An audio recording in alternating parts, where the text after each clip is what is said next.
Hola, ¿cómo están? Buenas tardes. ¿Me escuchan? ¿Me reciben bien?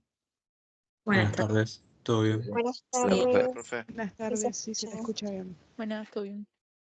Fantástico.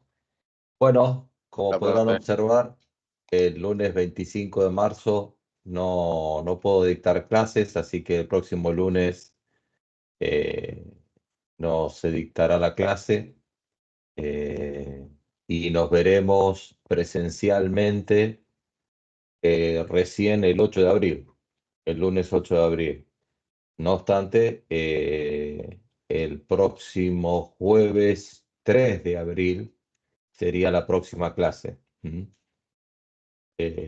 porque el próximo jueves es feriado. Así que, bueno, eso era lo más importante que te querías decir.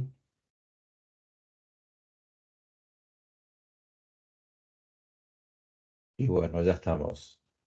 Bien. ¿Alguna pregunta? ¿Algo que quieran decir antes de arrancar la clase de hoy? ¿Alguna duda que haya quedado? Solo una consulta, Nada, profe. No sé si por se me escucha. supuesto. Sí, Bruno, ¿Se toma adelante. asistencia? No, Ok, yo no buenísimo, tomo gracias. asistencia. No tomo asistencia, somos grandes. Que quiera venir, que venga, y el que no quiera venir, que no venga. Y si aprueba sin venir, felicitaciones. Las clases, yo tomo la bibliografía, los trabajos de integración son importantes, la exposición de ustedes, y trato en las clases de llevar mi experiencia, mejor dicho, tratar de llevar en las clases la práctica de la aplicación de los conceptos que se ven en la bibliografía. Ese es el objetivo. No sé si lo logro, pero por lo menos es el objetivo. Así que quien quiera ver las clases o oírlas, están a disposición. Y el que no, bueno, eh, no soy quien para obligarlo, así que no tomo lista. Bien, pregunta larga, una pregunta concreta. Respuesta larga, perdón. ¿Alguna otra duda?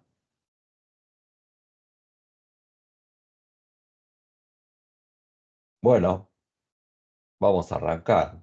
Entonces, obviamente, quien tenga una duda lo podrá hacer en cualquier momento de la clase. Así que,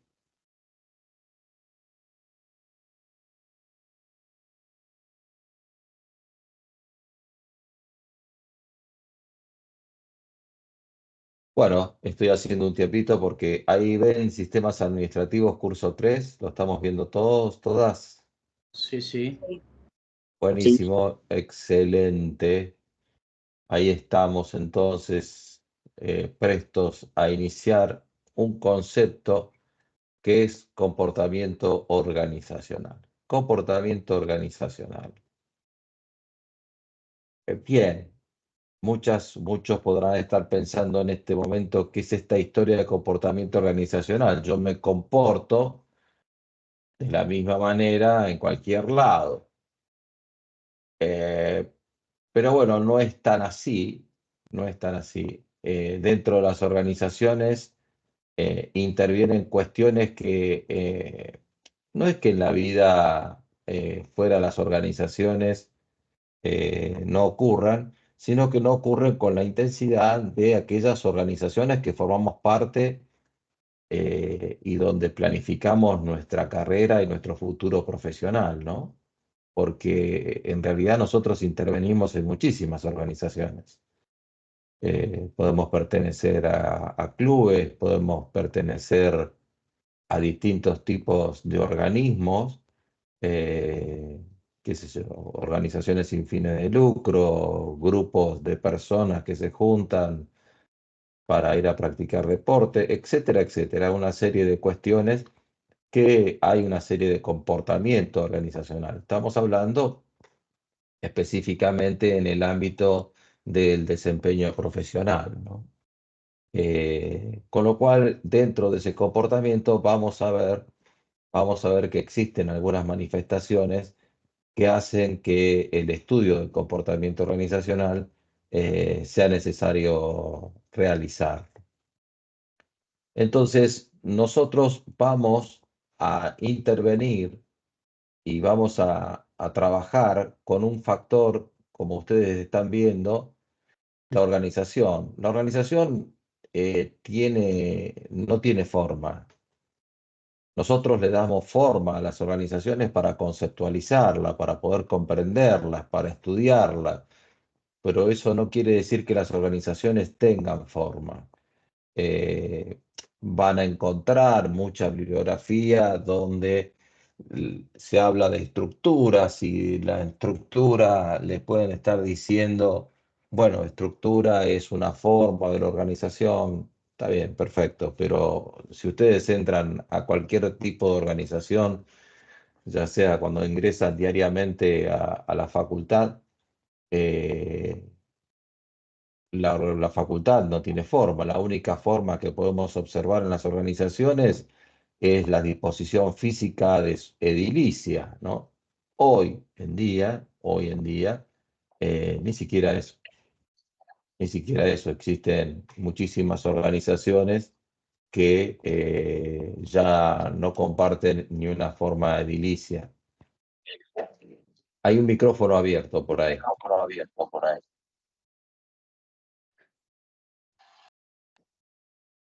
Y lo que pasa es que me escucho a mí mismo, por eso es la insistencia de que lo cierren, no porque no tengan prohibido hablar, por supuesto. Interrumpen en cualquier momento. Eh, Bien, entonces nosotros tenemos como objeto de estudio eh, al gerente, como sujeto de estudio al gerente. Al gerente, no porque no consideramos importante a otros miembros de la organización, sino que estamos estudiando prácticamente la manera de dirigir las organizaciones. Por eso estamos hablando que nos vamos a centrar en la función gerencial. Es decir, que nuestro objeto de estudio de la organización, nuestro sujeto de estudios es el gerente. Y el comportamiento organizacional se produce en nuestras mentes y un autor llamado Robbins clasifica ese comportamiento organizacional en tres planos: en un plano individual, en un plano grupal y en un plano del sistema organizacional. Es decir, que ese comportamiento organizacional estaría impactado por las conductas individuales que se producen dentro de la organización, estaría impactado por las conductas grupales que se producen en la organización y estaría impactado, obviamente, por todo el sistema organizacional. ¿Qué es esa historia del sistema organizacional? Bueno, todas las cuestiones que la organización nos obliga a cumplir, digamos, ya sea desde procedimientos hasta el perfil del puesto en el cual nos desempeñamos, etcétera, etcétera, etcétera. Como a ustedes y a mí en la organización, la Facultad de Ciencias Económicas de la Universidad de Buenos Aires, tenemos determinadas obligaciones que cumplir en función de los perfiles que están definidos del alumno y los que están definidos para en el caso de ser profesor. Bueno, ese es el sistema organizacional, todos los procedimientos, ustedes no se pueden inscribir como quieren, siguen un procedimiento determinado. Bueno, eso impacta en la conducta organizacional, en la conducta del individuo y eso impacta en la conducta, ¿no? Bien, eh, hay un grafiquito con diagrama de Venn donde se ve que el comportamiento organizacional, digamos, es la interacción de estos tres conceptos: individuo, grupo, sistema organizacional. Eso es el factor más importante a destacar, que vamos ahora a desmenuzar cada uno de esos círculos. Vamos a ir desmenuzando para ir comprendiendo qué es esta historia del comportamiento individual, qué es esto del comportamiento grupal, y el sistema organizacional, bueno, nos va a llevar toda la materia, ¿no? Obviamente, el sistema organizacional es todo lo que hace específicamente a esta materia. Ahora, ustedes podrán decir, pero escúchame, me querés decir por qué, si vos me decís que el sistema organizacional es la materia, me hablas de grupo e individuos. Bueno, porque estamos convencidos en este curso que las organizaciones son sistemas sociales. Con lo cual, entonces, en los sistemas sociales, la conducta de las personas y las conductas, ya sea de manera individual o grupal, son importantísimas, son importantísimas. Y lo vamos a ver con un concepto después, más adelante, vamos a ver un concepto de cultura organizacional. Y vamos a ver que ese tema de cultura organizacional son cuestiones básicas y trascendentes eh, para las implementaciones de los cambios que se quieren hacer en las organizaciones. Cuando nosotros nos nombran en un puesto directivo, lo que el directivo hace es tratar de modificar cosas en función de lo que cree conveniente. Ningún directivo dice, bueno, yo no voy a hacer nada. Trata de hacer algo. Y ese hacer algo forma parte del diseño organizacional. Es decir, yo voy a diseñar algo distinto para que eso funcione. El sistema organizacional tiene que cambiar. Tiene que cambiar el sistema organizacional. Pero de nada sirve cambiar el sistema organizacional si los individuos y los grupos no te acompañan. Con lo cual, vos podés esgrimir muchísimas normas nuevas que si el individuo y el grupo, es decir, si la cultura organizacional no te sigue, el cambio no se va a llevar adelante directamente. Directamente. Es decir, independientemente de que racionalmente los cambios que se tengan que realizar sean lógicos y sean convenientes para la organización, bueno, existe una inercia que tiene que ver, inercia es algo que tiene que mantenerse su estado anterior, eso quiere decir inercia, ¿no?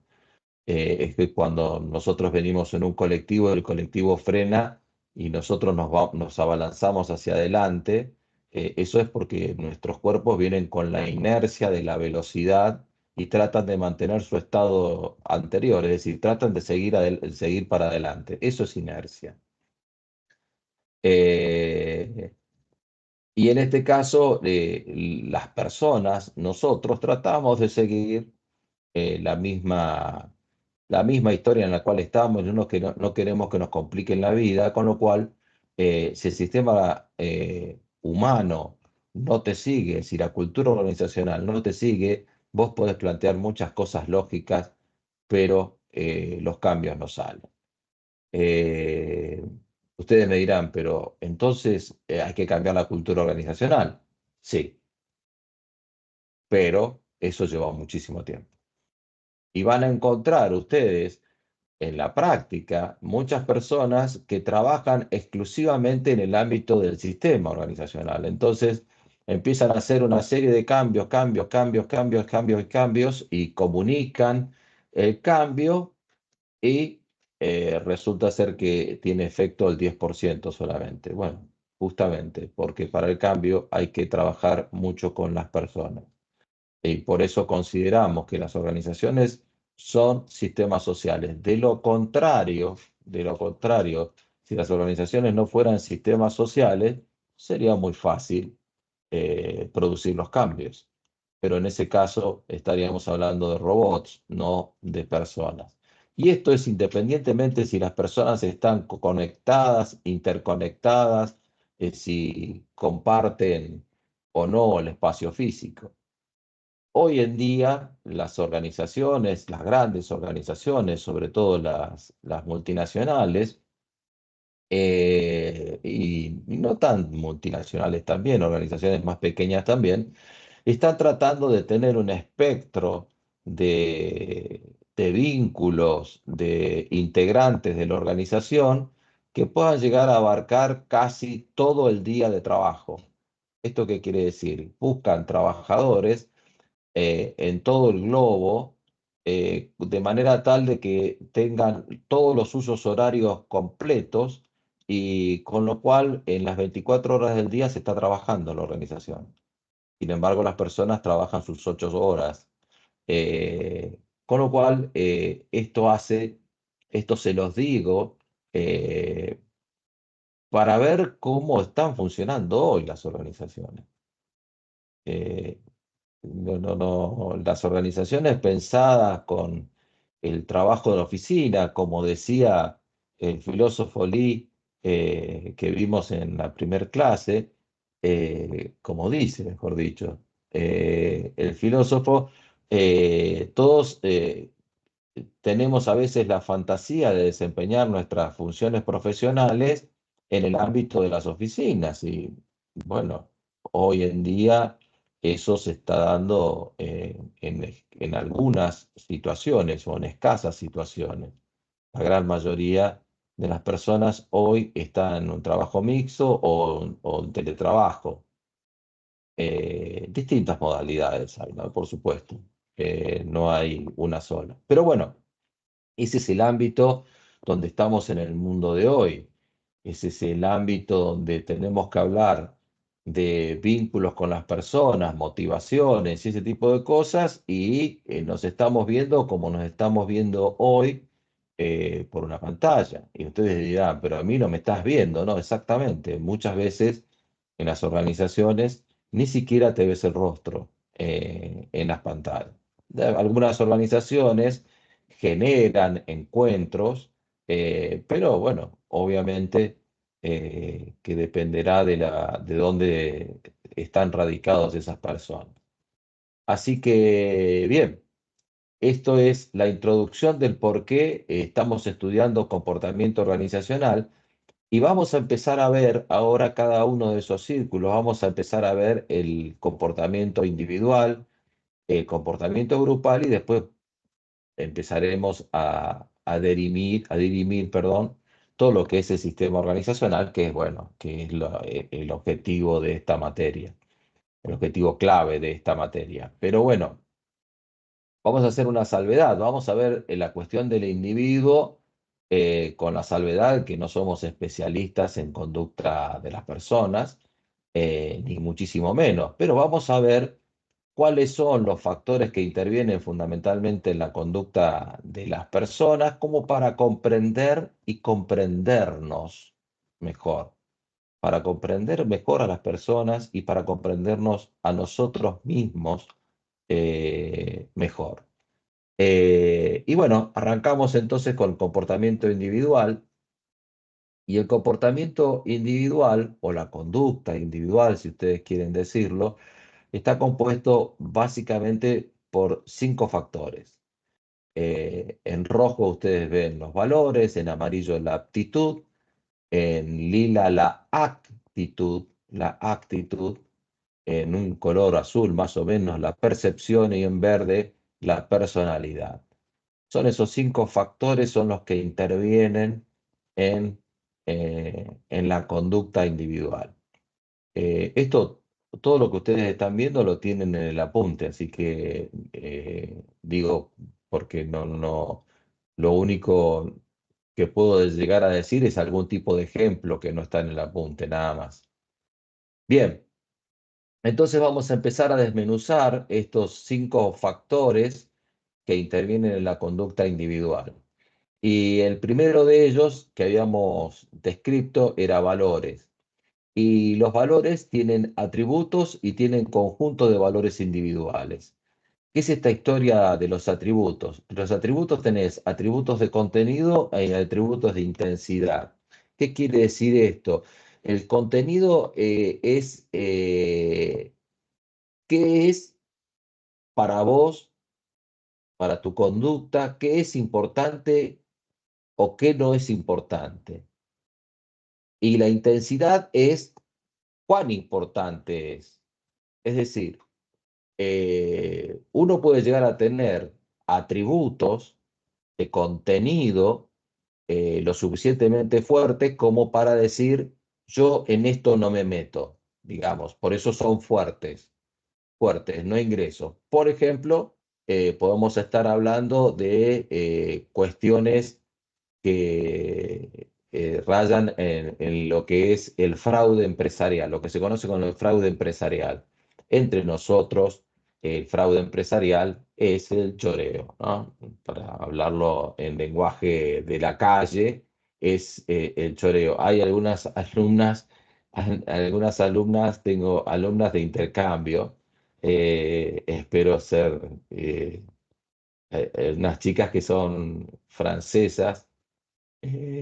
Bueno, van a aprender algunas palabras de de nuestra vulgaridad. Pero bueno, tenemos entonces el atributo de contenido, es el caso del fraude. Yo no entro en fraude, en cuestiones fraudulentas, y eso para mí es suficientemente importante.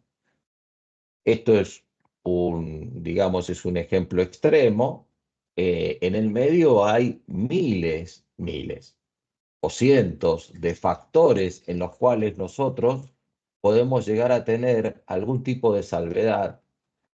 A mí no, a mí la verdad que me interesa muchísimo viajar, con lo cual para mí es muy importante viajar, con lo cual yo necesito formar parte de una organización en la cual me dé ese espacio para viajar, por ejemplo, ¿no?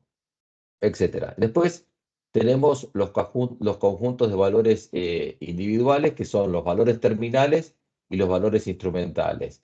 Es decir, los valores finales tienen que ver con los valores en los cuales cómo te querés ver en el tiempo, cómo te querés ver de aquí a 5 años, cómo te querés ver.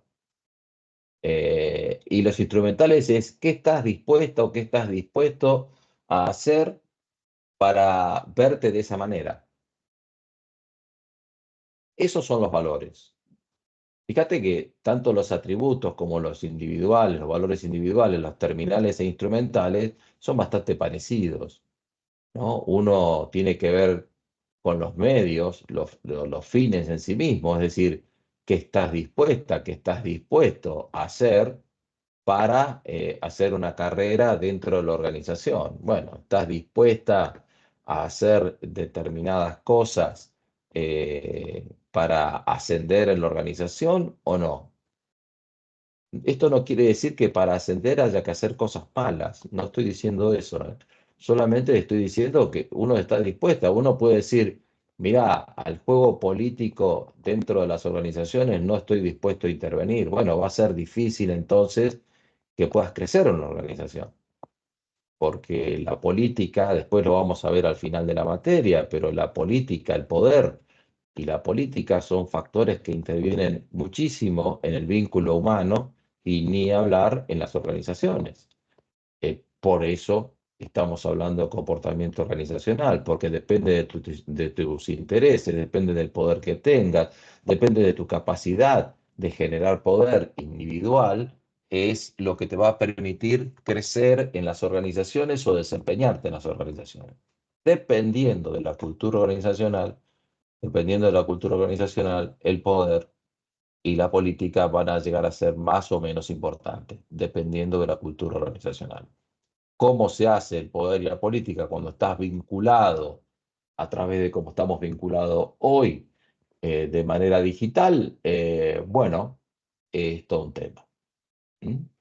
Estamos recorriendo un camino nuevo en las organizaciones y obviamente es un camino nuevo en las organizaciones y es un camino muy poco explorado que lleva un par de años nomás y que vamos a ver cuál es el resultado de esta historia. Vamos a ver cuál es el resultado y cuáles son los mecanismos. Mientras tanto, las organizaciones van creando mecanismos de manera digital que antes no existían. Por ejemplo, con programas de capacitación y de adoctrinamiento muy fuertes eh, en, de manera digital, videos, etcétera, etcétera, y cuestiones interactivas y una serie de cuestiones.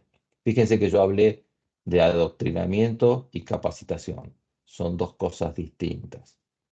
Capacitar a una persona tiene que ver con mejorarle las aptitudes con P, las aptitudes para su trabajo. Es decir, la capacitación tiene que ver con una formación técnica determinada. Y el adoctrinamiento tiene que ver con imbuir a la persona justamente de la cultura organizacional de la empresa. De eso se trata el adoctrinamiento. Bien, ¿todo bien por ahora? Todo bien. Bien, bien. Muy bien. Sí. Bueno, bárbaro. Seguimos entonces con ahora sí, la aptitud. La aptitud, esto lo van a encontrar en muchos lados. La aptitud se divide en tres partes: técnica, humana y conceptual. Acá no hay mucha vuelta que darle. Les diría que la técnica es el 20% de la aptitud y la actitud humana y conceptual es el 80% restante. La actitud humana tiene que ver con la capacidad del manejo del conflicto humano. El conflicto no por lo que sea una pelea, sino el conflicto que tiene que ver el conflicto de intereses. A eso me refiero. Conflicto de intereses siempre se producen en las organizaciones y no necesariamente porque haya buenos y malos. Esto no tiene que ver con eso, sino que tiene que ver con las necesidades que puede llegar a tener una persona respecto a la otra.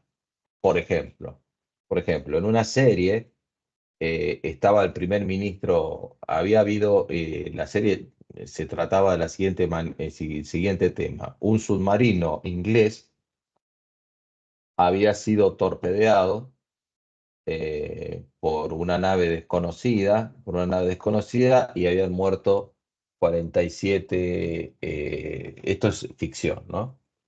47 marinos, 47 marinos ingleses. Y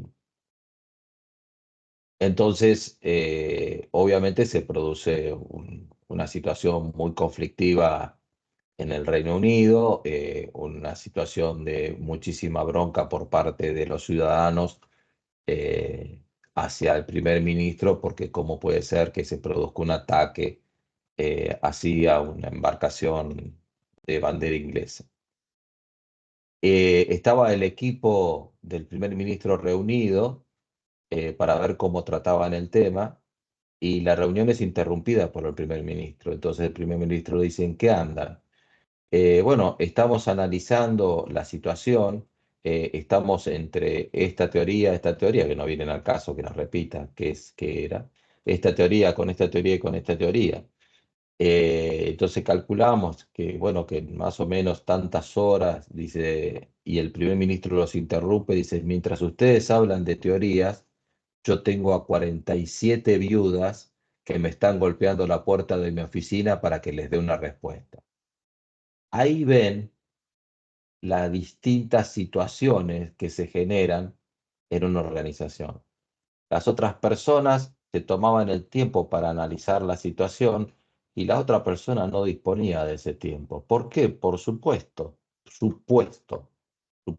decir, por la ubicación en la estructura de la organización. El primer ministro tenía la presión de las 47 viudas y los familiares permanentemente para encontrar una respuesta a lo que había pasado, frente a los de escala más baja, inmediatamente después del primer ministro, que tenían otro tipo de intereses. A eso me refiero cuando hablo de conflictos humanos o conflictos de intereses, a ese tipo de situaciones que se generan en las organizaciones. Y obviamente está, por último, la actitud conceptual, que obvio, la actitud conceptual tiene que ver con la capacidad analítica que vos tenés, la capacidad de diagnóstico y ese tipo de cosas. Estas dos cuestiones, la actitud humana y la actitud conceptual, son factores mucho más importantes que la aptitud técnica. La aptitud técnica es importante. No estoy diciendo que no sea necesario. Atención.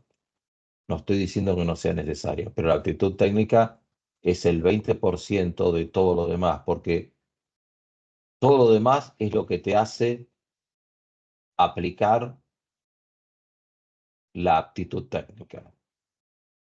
La actitud humana y la actitud conceptual es lo que te va a permitir que tu actitud, que la decisión técnica fluya.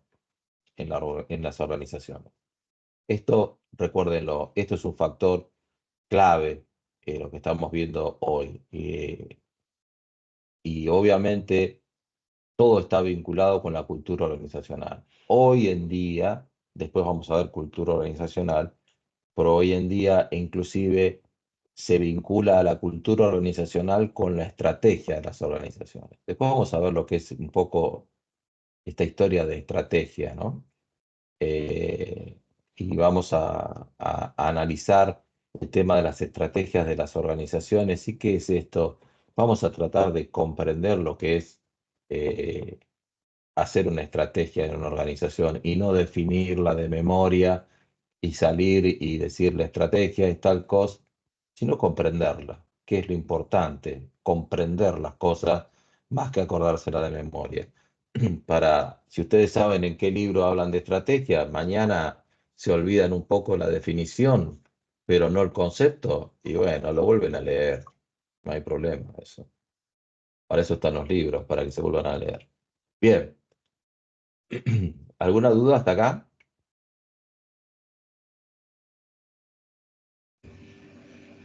No. No. Todo claro, Bárbaro. profe. No, explicado por Avanti. ahora. Buenísimo. Entonces seguimos. Bien.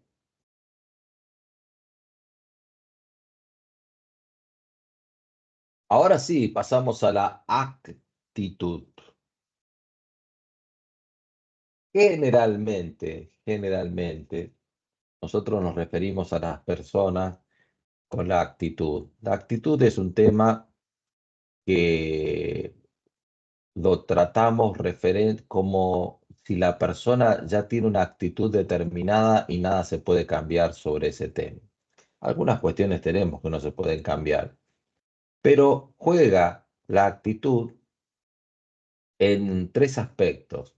En el cognitivo, es decir, cómo se construye la opinión de algo.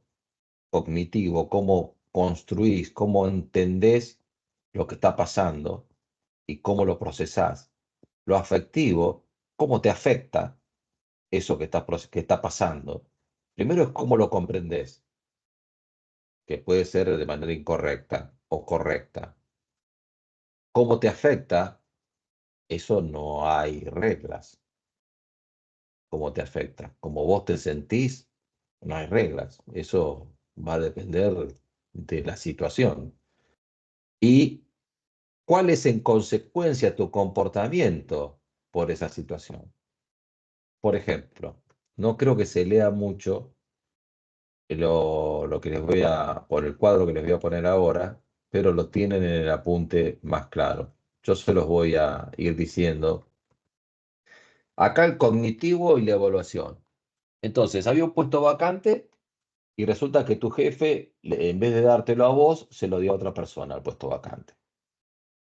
A vos te parece injusto, lo cognitivo te parece injusto y desde el punto de vista del sentimiento, esto es un sentimiento supuesto, por ejemplo, tenés bronca. Tenés bronca y estás enojada, estás enojado, con lo cual la acción que te lleva a eso es contraria a las actitudes de tu jefe, entonces si me quiere despedir, que me despida y se terminó, total, seguramente va a seguir eligiendo otras personas, no me va a elegir a mí. Esa es la actitud. La actitud entonces es la respuesta en una acción a una situación que vos comprendés de determinada manera y que te hace sentir de determinada manera. Con lo cual, con esto no es lo importante que vos te lo sepas de memoria, pero lo más importante que podemos rescatar es que entran en juego los valores, entran en juego las aptitudes técnicas humanas y también entran en juego los sentimientos. Los sentimientos. Entonces, ¿qué siente esa persona? ¿Qué está sintiendo esa persona? Con lo cual, estos son los aspectos más importantes que estamos hablando de la conducta individual. ¿Mm? Y Y de esto se trata indagar sobre la conducta individual como lo estamos haciendo en este momento. Bien, seguimos. Acá entramos a un concepto clave que es la percepción.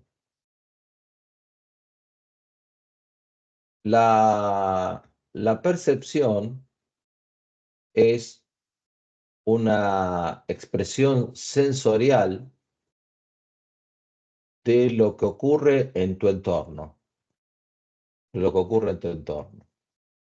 Es una expresión sensorial de lo que ocurre en tu entorno, es decir, con lo cual vos vas a darle un concepto a ese entorno. Esa actitud sensorial quiere decir que sensorial depende de los sentidos y que no es una actitud necesariamente racional. No es un pensamiento, sino es algo que estás sintiendo. Entonces, suponiendo que nosotros pudiéramos tener, porque ahora vamos a ver la importancia de la percepción, suponiendo que nosotros podemos circunscribir la percepción de una persona en un círculo, lo circunscribimos, entonces esa es la percepción de la persona A de un hecho que acaba de ocurrir. Si quieren, en el ámbito futbolero, fue penal, no fue penal. Como para, es penal, no fue penal. Fue afuera del área, fue dentro del área, no fue foul. Todo, eso es percibir un hecho determinado. Todos, lo que es indudable es que nosotros estamos viendo ese mismo hecho. En este caso trivial que les di de penal o no penal, podemos discutirlo, podemos tener percepciones distintas, pero lo que es innegable es que todos vimos lo mismo. Entonces, si le vamos sumando a distintas personas, en un caso hipotético, y ahí vemos las distintas personas. Tenemos las personas A, B, C y D. Y tenemos una persona E. Entonces, ¿qué quiere decir estos circulitos? Que hay unas intersecciones entre las percepciones de cada una de las personas que nos estaría dando ciertos tipos de coincidencia entre ellas. Obviamente la AB es la percepción de la persona A y la B coincidente y así sucesivamente. Esto obviamente es el ámbito hipotético, pero lo que estamos viendo efectivamente que no hay ninguna interacción entre la percepción de las personas A, B, C y D con la persona E. Es decir, que estamos en la persona E, estamos ante un genio o un loco o una loca. Es lo que generalmente adoptamos cuando la persona no coincide absolutamente nada con la mayoría. ¿Por qué? Pero acá hay una intersección más importante, que es la intersección donde todos coinciden, y lo marcamos con la R. ¿Por qué? Porque donde todos coinciden es la R, porque eso es lo que llamamos realidad. Por eso es importante la percepción. La percepción es importante porque la percepción coincidente por todos es lo que llamamos realidad, no el hecho específicamente. Si todas esas personas coinciden en que fue penal y la persona E que no fue penal, todos los A, B, C y D van a decir no sabe nada la persona E. Lo van a calificar de loco, lo que sea. Ahora, puede ser que, y eso vamos a ver que afecta, vamos a ver que está afectada nuestra percepción en el hecho de que si nosotros somos del cuadro infractor o del cuadro que fue víctima de una infracción. Entonces ahí va a depender también nuestra visión de la situación. Y vamos a ver entonces que los factores que influyen en la percepción tienen que ver desde el punto de vista de quien percibe, a la izquierda de la imagen, tenemos la actitud, los motivos, los intereses, la experiencia, las expectativas, el humor, etcétera, el mal humor que podemos tener en ese momento, nuestro estado de ánimo en ese momento, puede afectar nuestra percepción en ese momento. Entonces, los intereses son un factor clave para la percepción. Es un factor clave. Es decir, muchas veces, y volviendo al ejemplo futbolero, que me quedó grabado, no sé por qué, pero muchas veces se grita penal sabiendo que no es penal, pero para que generar una situación incómoda hacia hacia el árbitro, que es quien tiene que juzgarlo. Eh, pero todo eso tiene que ver con los intereses.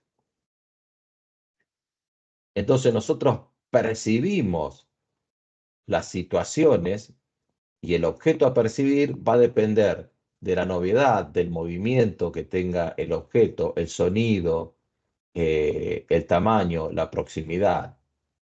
Y fundamentalmente, acá estamos viendo la percepción de un objeto. No estamos viendo un aspecto trascendental que vamos a ver ahora, que es la percepción de las personas, de las conductas humanas. Y entonces ahí sí entra más en juego el tiempo y la atmósfera, que son los factores de situación. Es decir, tenemos, retomando, tenemos los factores que influyen en el que percibe, los factores que influyen en el objeto a percibir y los factores de situación, que tiene que ver con el tiempo y la atmósfera, pero no el tiempo de la hora exacta, sino el momento en que uno percibe, el momento que uno percibe, y la atmósfera es en el ambiente en el cual uno está percibiendo una situación determinada. Es decir, si hay una marcha de una queja determinada muy fuerte y una de las personas es golpeada por un integrante no de la marcha, esa atmósfera, esa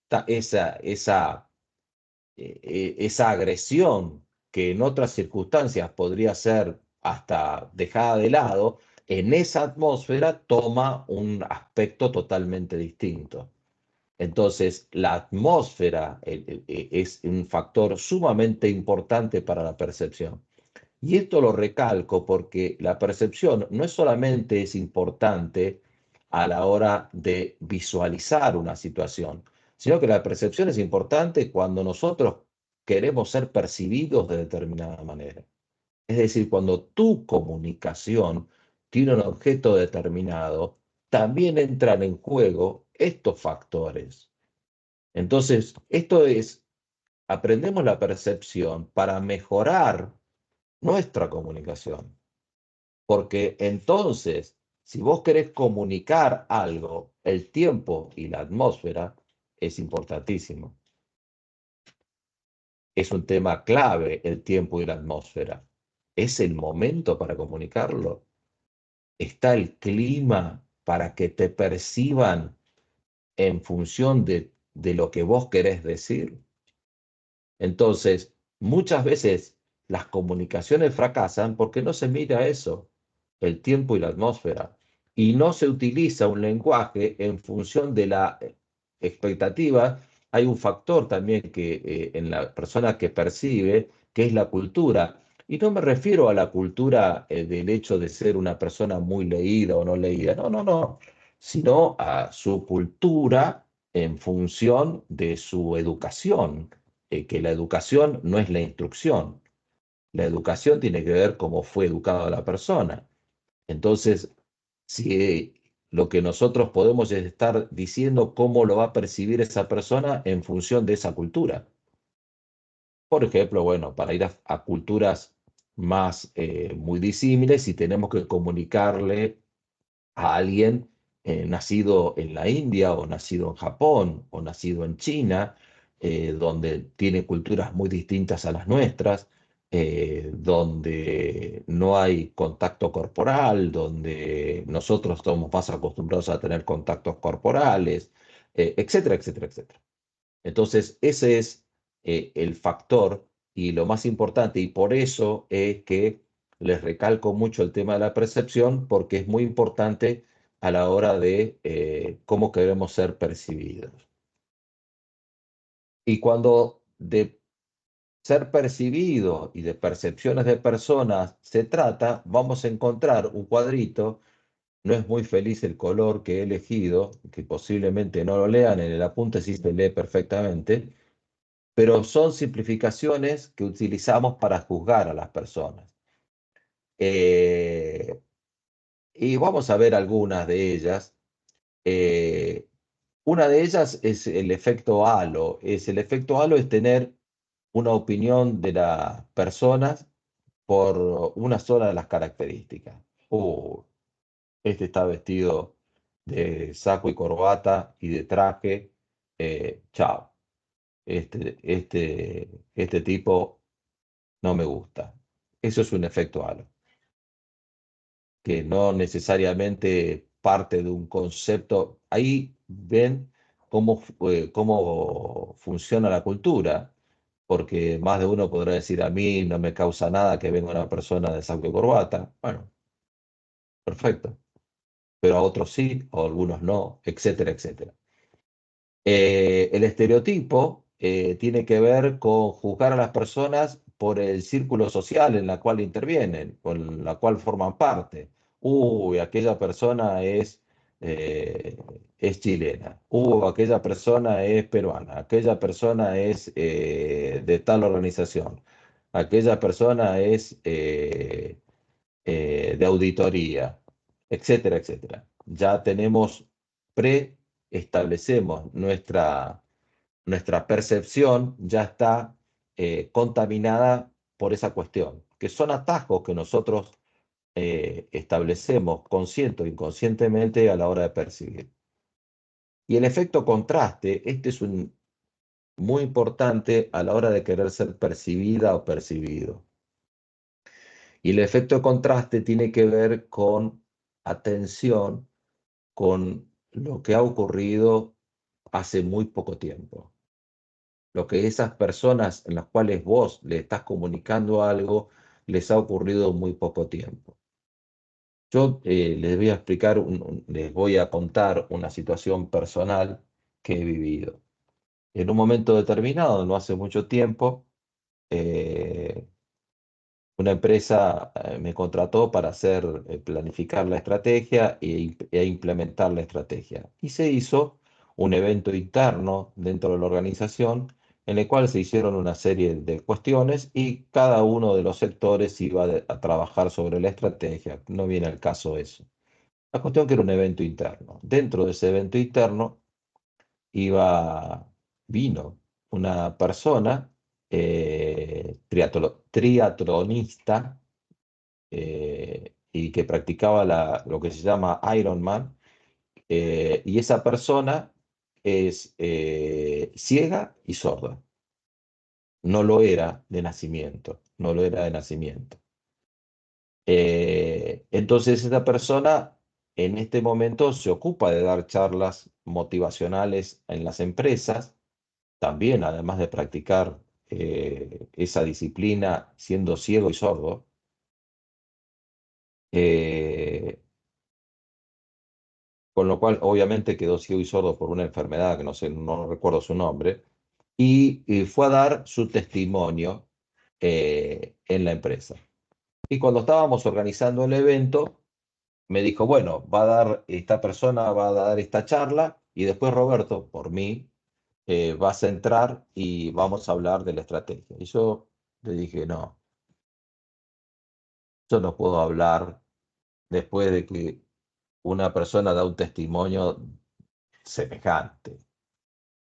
Sí, voy a quedar como un tarado hablando de estrategia cuando la persona está hablando de cómo superarse en la vida de tamaña manera. Entonces, hagamos un break en el medio, que las personas se distiendan, que las personas mastiquen lo que acaban de ver y después entramos con ese tema. Y fue así como lo hicimos. Eso es tener en cuenta el efecto contraste. Entonces, es importante que lo veas, el efecto contraste, porque por más que lo comuniques claramente y lo comuniques de buena manera, si la persona está, permítame el término, intoxicada por lo que pasó hace muy poco, su mente va a percibir las cuestiones totalmente distintas quizás a lo que vos quieras ser percibida. Bien.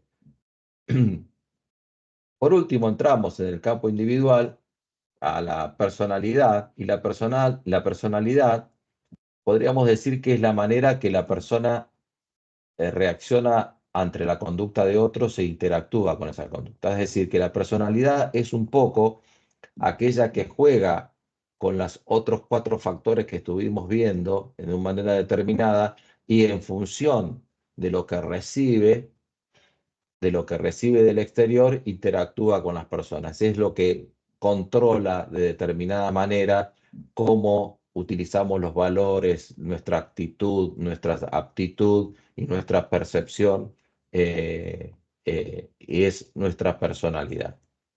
Con esto, insisto, no quiero profundizar.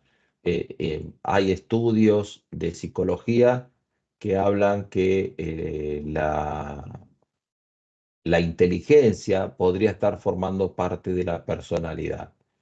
Situación que no estamos en condiciones de discutir. Yo personalmente no estoy en condiciones de hacerlo. No tengo la aptitud profesional para hacerlo, pero bueno, nada, para que sepan que dentro de la personalidad hay algunas corrientes en la psicología que involucran la inteligencia también.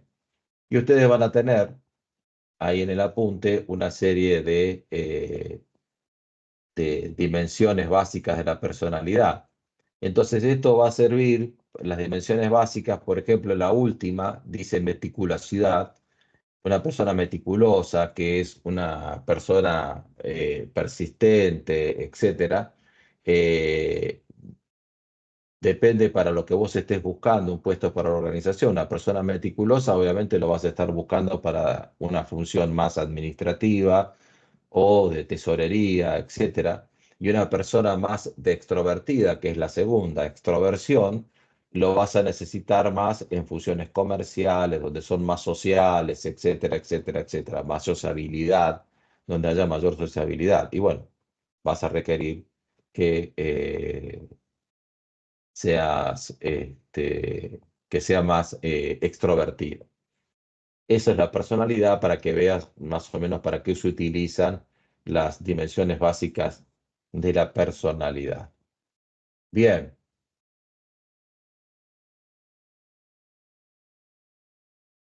Bueno, estos son los atributos que no viene al caso decirlo, porque no vamos a olvidar rápido.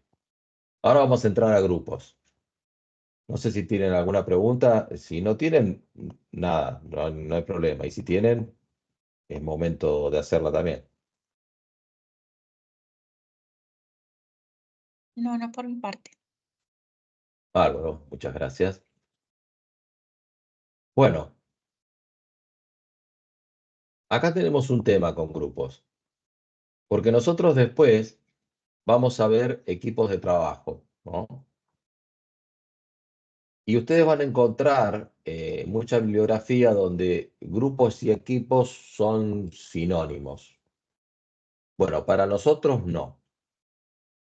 Para nosotros grupos no es un sinónimo de equipo, porque grupos está vinculada a la organización informal, no está vinculada a la organización formal. Entonces, ¿qué es esta historia de la organización formal y la organización informal? Obviamente, la organización formal es la que está definida por el sistema organizacional. La organización formal es fulanita depende de fulanito, o fulanito depende de fulanita, y así sucesivamente. Esa es la organización formal. Las cosas se tienen que hacer así, así, así, el procedimiento. Eso es una organización formal. Ahora, la organización informal, pese a lo que pese a los quienes estudiamos las organizaciones, es lo que realmente ocurre. ¿Qué es la informalidad? La informalidad son las cosas que fluyen de determinada manera o ocurren de determinada manera por cuestiones que hacen a factores que no tienen que ver con el sistema organizacional, es decir, con las cuestiones que se definen. Es decir, que lo formal es lo que debería ser y lo informal es lo que es. Esa es la organización informal. No es que la organización informal son gente que tiene antifaz y no sabemos quiénes son. No, son las mismas personas que están establecidas formalmente. Están establecidas formalmente, pero hay determinadas actitudes que hacen que la realidad ocurra de manera informal. Vamos a tratar de explicar un poco esta historia. Por ejemplo, el Congreso de la Nación. El Congreso.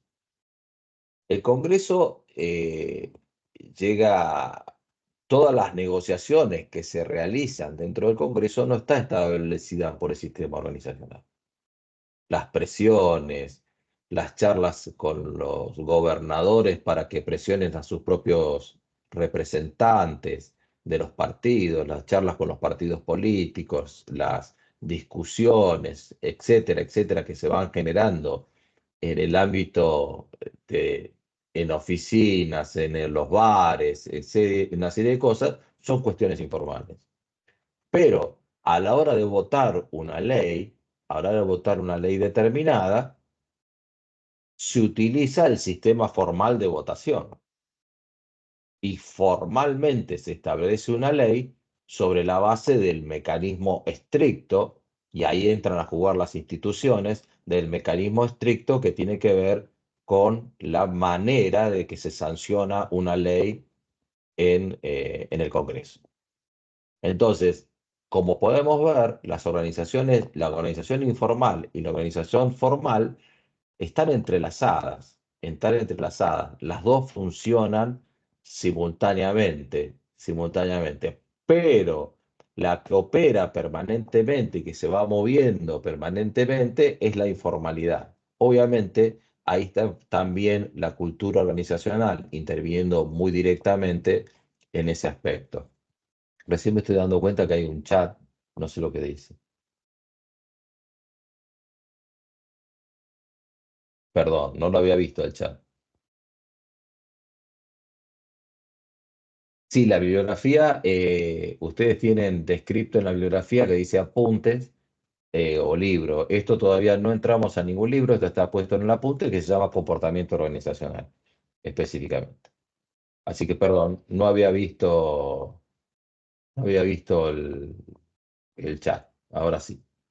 Bien.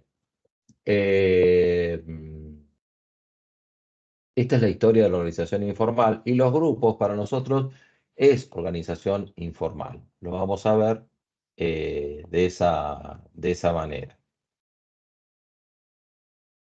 Bien, sigamos. ¿Por qué las personas conforman los grupos? Las razones por las que las personas integran los grupos. Las razones pueden llegar a, no necesariamente están todas. Puede haber alguna de ellas o una manera parecida. Insisto, ¿no? Estamos estudiando las organizaciones, estamos estudiando las conductas humanas. Hay muchos grises en el medio. Generalmente en la práctica podemos decir, hay una cierta tendencia a que esta persona forma parte de un grupo por la seguridad. No una seguridad. Bueno, si vamos a una cuestión, si vamos a una cárcel, por ejemplo, el comportamiento que se produce dentro de una cárcel, que es sumamente duro, el pertenecer a un grupo te puede dar cierta protección. Ya estamos yendo a un extremo muy fuerte, ¿no? Pero bueno, esa es la seguridad ahí se ve con una connotación mucho más fuerte. Pero seguridad tiene que ver también con sentirse con un sentido vinculado a la pertenencia, que también tiene que ver con el hecho de pertenecer a un grupo, porque hay una serie de personas que a mí me interesa formar parte del grupo de donde integran esas personas, porque me mejora la autoestima, el hecho de que ser aceptada, ser aceptado, mejora, todos queremos ser aceptados de alguna u otra manera. Entonces, o porque me da cierto estatus, o porque me da cierto poder. ¿Son las únicas? No, quizás si nos ponemos a pensar encontramos más, pero digamos las más importantes están dentro de esto de por qué las razones integran los grupos, por qué las personas, perdón, integran los grupos. Entonces acá es importante tener en cuenta por qué estudiamos esto. Bueno, estudiamos esto porque si vos querés ver, porque el grupo, como vamos a ver dentro de un ratito, el grupo no necesariamente es un factor negativo, pero puede producirse como un factor negativo.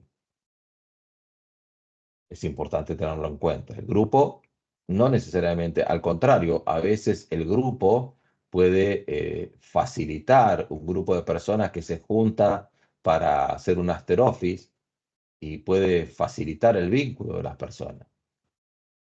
O unas personas que se juntan para practicar un deporte determinado después de la oficina o en otro horario, cuando sea. Eh, bueno, esos grupos no necesariamente son un factor negativo, no necesariamente. Bien, en la etapa de formación de grupos, mucha bibliografía tiene 5 etapas, yo la cierro en 3 etapas nada más, que es la etapa de formación, la etapa de conocimiento y la etapa de cohesión. La etapa de formación es, bueno, cuando un hecho determinado hace que se forme el grupo, a veces un conflicto fuerte en una organización puede hacer que el grupo, que 2 o 3 personas se empiecen a juntar. Eh, eh, Lamentablemente en nuestro país tenemos muchos casos de ejemplos de grupos de personas que se empiezan a formar porque son víctimas de accidentes ferroviarios, víctimas de Cromañón, víctimas de tal cosa. Son grupos que se empiezan a conformar por una situación determinada. Se conforman esos grupos y después viene una etapa del conocimiento donde hay cierta conciencia de pérdida de individualismo, porque el grupo empieza a dictar normas, no porque estén escritas, ni muchísimo menos, sino porque empieza el grupo, se conforma, no, no, vamos a hacer las cosas así, ¿qué te parece? Sí, sí, sí, sí, hagámoslas así. Esa es una norma. Vamos a hacerla así. Nos vamos a juntar todos los mediodías, nos vamos a juntar una vez por semana, todos los martes, nos vamos a juntar y vamos a ir y mientras tanto tomamos algo y charlamos sobre el tema. Esa es una norma. Entonces vas perdiendo individualismo y todavía no hay una suerte de generación de un liderazgo muy latente. Cosa con la etapa de cohesión, sí, ya tenés un liderazgo y ya tenés un- una forma más coordinada. La cohesión es la forma, es una combinación, la cohesión de una confianza mutua y una comunicación fluida. La confianza mutua y la comunicación fluida hacia la cohesión. Eso es la cohesión. Eh, Tiene su importancia estas etapas de conformación siempre y cuando las observes en la práctica.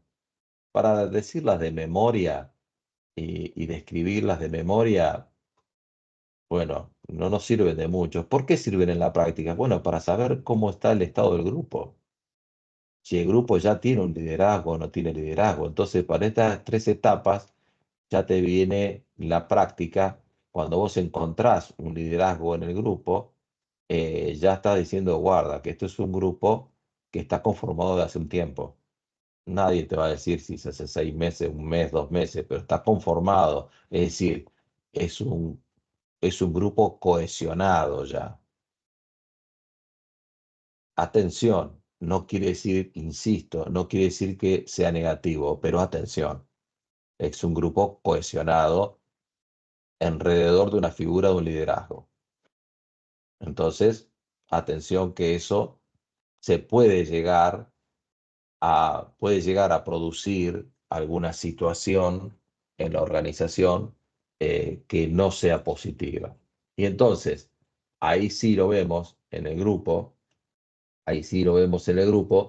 el comportamiento grupal. El comportamiento grupal eh, se llama comportamiento grupal justamente a los síntomas negativos del comportamiento grupal. Insisto, no quiere decir que todos los grupos tengan un comportamiento grupal como los que vamos a ver, pero sí puede llegar a producirse. Obviamente, el comportamiento grupal se empieza a generar cuando estamos hablando de grupos cohesionados. Entonces, atención con eso, cuando ya ves grupos cohesionados, la distancia entre esa cohesión y el comportamiento grupal es muy corta. Entonces es importante, ahora vos podés decir, ¿y vos qué podés hacer al respecto? Bueno, ahí es todo un tema, porque en la medida que vos lo encontrás al tema más, si vos lo dejás conformar más y más y más, eh, mientras más tiempo ocurra, más difícil es desarmarlo, más difícil es desarmarlo. Entonces, siempre hay que observar en tu equipo de trabajo si no hay un comportamiento grupal que se pueda estar generando negativo. Por ejemplo, la resistencia, que es el primer punto que estamos viendo, eh, la resistencia es ya cuando los miembros del grupo refuerzan, bueno, ¿hacemos esto? ¿Lo hacemos como nos piden o no lo hacemos como nos piden? Es decir, ya hay como una referencia externa, hay una referencia externa a la organización formal, es decir, a quien lidera el equipo. El equipo para nosotros es formal, no es grupo, no es grupo. Entonces, el equipo. Puede haber un falso consenso y hay ilusión de unanimidad. El falso consenso es que aquellos que no integran el grupo de personas, aquellas que no integran el grupo de personas, optan por callarse y optan para no ser, no generarse problemas, optan por el silencio, con lo cual hay una idea de consenso, pero no hay, es un falso consenso, perdón, por justamente porque una parte de las personas omiten opinar. Entonces, hay una idea de consenso falsa, que esa es la ilusión de unanimidad y el falso consenso, que son dos conceptos bastante parecidos. Y por último tenemos el desplazamiento del equipo, obviamente cuando el grupo interviene ya directamente y el liderazgo del equipo está prácticamente eh, derivado, o mejor dicho, dejado de lado por el liderazgo del grupo. Así que estos son los factores que intervienen, estos son los factores que intervienen en el comportamiento individual y en el comportamiento grupal. Lo que sigue es el comportamiento, el sistema organizacional, que es lo que vamos a empezar a desarrollar a partir de la clase que viene, que nos vamos a referir ya, con el tema estrategia y bueno, así que la clase de hoy, la idea era darles este pantallazo de, de comportamiento organizacional. No sé si tienen alguna duda o algo que quieran preguntar sobre este tema o sobre estas cuestiones, algunas dudas de la primera clase. No, profe. No, todo claro. Bueno, bárbaro. ¿Está Ingrid? ¿Estás Ingrid?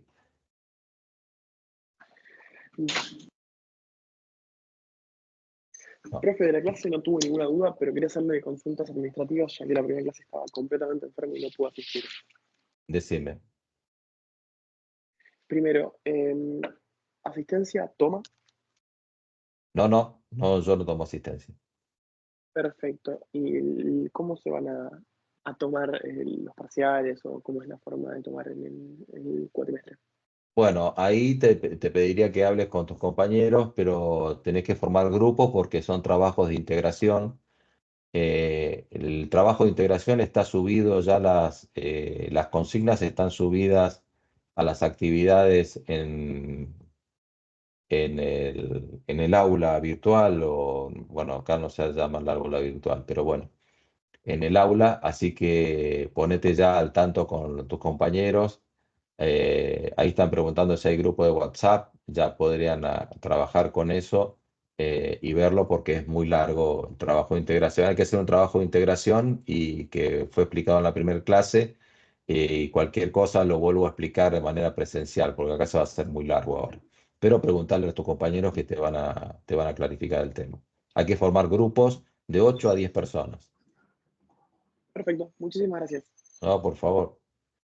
Recuerden de formar. A ver, profe, no me quedó muy clara la diferencia entre organización formal e informal. Wow. Bueno, eh, la organización formal, Erika, es la organización que vos definís. Es decir, la organización formal es el presidente de la nación, eh, formalmente en este momento es Milei, y así sucesivamente con todos sus ministros. Esa es la organización formal. Y suponete que informalmente uno puede llegar a pensar, lo digo con todo respeto a cualquier ideología que ustedes tengan, tienen derecho a pensar, un, uno puede llegar a pensar que en realidad Milei, quien maneja todo, es la hermana de Milei y no Milei. Entonces, ese supuesto de que suponete que vos y yo creamos eso, nosotros creemos eso es una organización informal. Es decir, que quien manda es la hermana de Milei y no Milei, quiere decir que no manda el presidente, mandaría la secretaria, en este caso, eso sería una organización informal. Cuando se produce eh, algún tipo de desviación de la conducta fuera de lo estipulado en la organización formal, es decir, de lo estipulado en el sistema organizacional, en aquellos factores que hacen a los procesos que hay que seguir adelante y todo eso, se llama informalidad. Ese es el sistema informal. El sistema informal, en definitiva, a veces personas dentro de la organización generan poder y por distintas circunstancias. Por ejemplo, hoy en día, yo diría que siguiendo con el ejemplo, hago el ejemplo del gobierno porque es más conocido, ¿no? Que una organización determinada, pero, por ejemplo, el ministro de Economía, hoy en día, siempre pasó en nuestro país, pero hoy en día tiene mayor poder que los demás ministros por las circunstancias en las cuales estamos pasando. Quizás si en el día de mañana no tendríamos problemas económicos, tendríamos problemas en otros ámbitos. Y bueno, y sería bueno eso que nos ocurra algún momento como para evolucionar en otros ámbitos que también tenemos que evolucionar. Pero bueno, no sé si estoy tratando de explicarlo de una manera distinta como lo dije. No sé si te va quedando claro, Erika, más o menos lo que es la organización Sí, informal. sí, perfecto, profe. Ahora lo entendí mejor. Gracias. Bueno, no, por favor. Bueno, ahí tienen un link del chat de WhatsApp, así que vayan comunicándose, informándose del tema, vayan armando los grupos. Yo ya tengo algunos que me informaron en el grupo, así que vayan haciéndolo, no se duerman porque el 29 de abril parece que está lejos, pero después se viene el tema. Y vayan preguntando las dudas que tengan sobre eso. Bueno, ahora tenemos un largo periodo si bien yo tengo que viajar ahora, por eso no puedo asistir el 25, el domingo me surgió un viaje, así que de todos modos yo estoy conectado, así que cualquier duda que tengan, me lo hacen llegar vía mail. Yo no tengo WhatsApp, pero no intervengo en grupos de WhatsApp porque es un infierno. Así que se comunican vía mail y yo les respondo enseguida. ¿Alguna otra duda, alguna otra pregunta? Profe, perdón, justo me sumé un poquito más tarde. ¿Dijo recién que el 25 no va a haber clase o entendí mal?